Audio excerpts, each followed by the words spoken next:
$1,000. See, $1,000 is what it costs to be the boss in the neighborhood where the leadership is lost. See, I was lied to. Told things in my younger age like I can become anything I want to be if acceptable. But I was raised around hardheads and criminals, so where would I learn how to be respectable?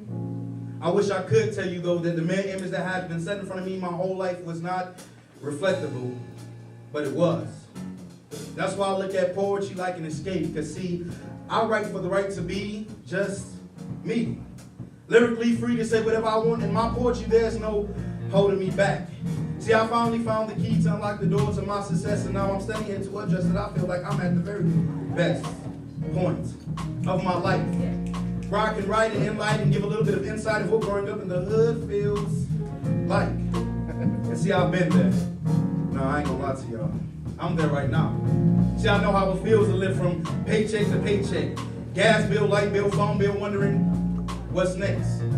Going through depressing times after depressing times, wondering in the back of my mind, when is it going to be my chance to shine?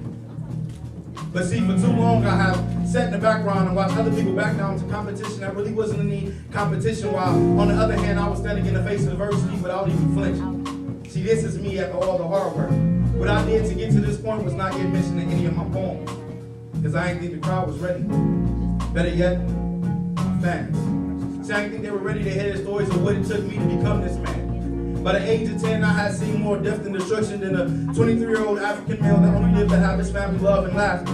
But with a drastic twist in history, his family was separated. He was forced to bow down to a man that he never knew and call a master. See, I didn't have to go to college to get a degree to know even though I had a father, I was still a bastard.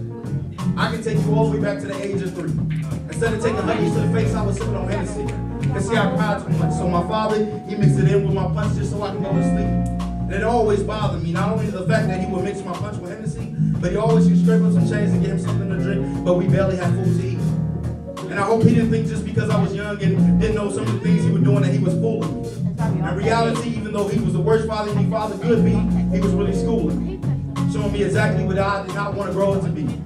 And through his cold-heartedness, he was showing me exactly how the world was going